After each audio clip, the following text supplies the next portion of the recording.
Olá, turminha! Vamos começar então o caderno 7. Nono ano, vamos falar agora sobre Guerra Fria. A Guerra Fria foi o nome dado a um conflito após a Segunda Guerra Mundial, envolvendo dois países que adotavam sistemas políticos e econômicos opostos, que é capitalismo e socialismo. Né? E esses dois países foram Estados Unidos e União Soviética. Bom, em 1955, foi criado o Pacto de Varsóvia, que teve como principal objetivo consolidar a influência soviética sobre os países da Europa Oriental. A Guerra Fria, ela foi um nome, né, usado para caracterizar um tipo de política externa decorrente da polarização do mundo em dois blocos políticos militares, o socialismo, né, e o capitalismo, que após a Segunda Guerra Mundial. Os 45 anos que vão do lançamento das bombas atômicas até o fim da União Soviética não foram um período homogêneo único na história do mundo. Dividem-se em duas metades, tendo como divisor de águas o início da década de 70. Apesar disso, a história deste período foi reunida sob um padrão único pela situação internacional peculiar que o dominou até a queda da União Soviética.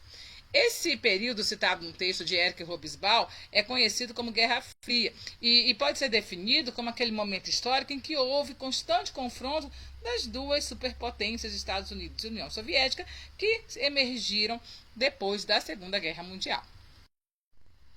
Bom, no período de 1948 e 1952, mudanças na conjuntura internacional obrigaram os Estados Unidos a alterar o seu relacionamento com o Japão.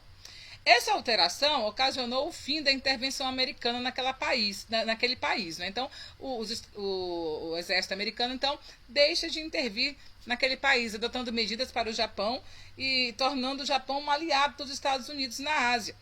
Entre essas medidas estão os pesados investimentos em infraestrutura e modernização do Japão pelos Estados Unidos. E os fatores que motivaram a alteração da política americana em relação ao Japão foi a Guerra Fria e a Revolução Socialista Chinesa, né?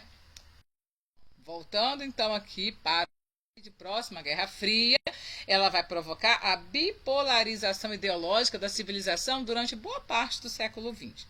Apesar da influência maior concentrar-se no campo ideológico, outras áreas como esporte e também a área né, aeroespacial sofreram interferência da Guerra Fria e serviram de cenário para as superpotências destilarem suas vaidades diante do mundo.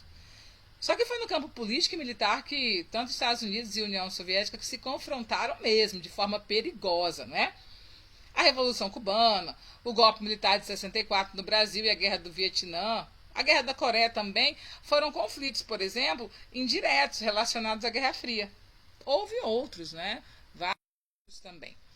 Bom, a Guerra Fria foi então a expressão utilizada para caracterizar um tipo de política externa, como nós já falamos, decorrente da polarização do mundo em dois blocos políticos militares após a Segunda Guerra Mundial. Turminha, acompanha com a apostila. Nós estamos acompanhando as questões da apostila, viu? Olha só, a União Soviética ela transformou-se, né? Após o 1945, ela acabou se tornando uma das potências mundiais, tanto no campo econômico como técnico.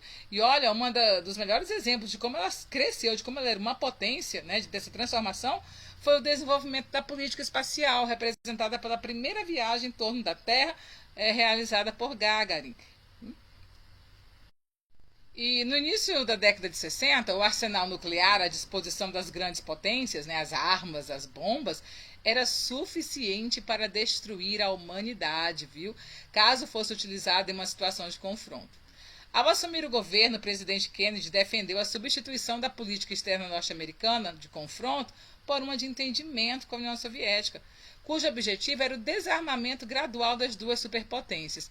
E esse programa do governo Kennedy ficou conhecido como Nova Fronteira. E olha, durante muito tempo dava a impressão que haviam duas bombas, né? Dava a impressão não, na verdade existiu duas bombas atômicas apontadas, um para a União Soviética, outro para os Estados Unidos, mas elas eram tão potentes que se um apertasse um botão, um dedinho só apertasse um botão, essas bombas atômicas elas iriam viajar até esses países, mas elas destruiriam muito mais do que somente esses países. Então era algo muito grave. E o presidente Kennedy ele vai batalhar por desarmamento gradual dessas potências através desse programa fronteira.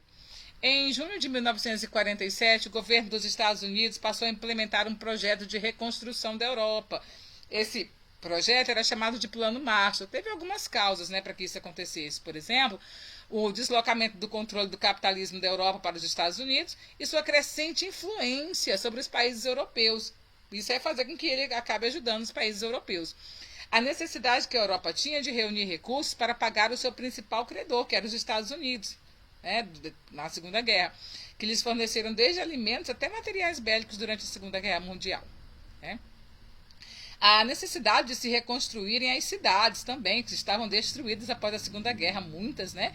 E de recuperarem a indústria, a agropecuária europeia, devastadas durante a Segunda Grande Guerra.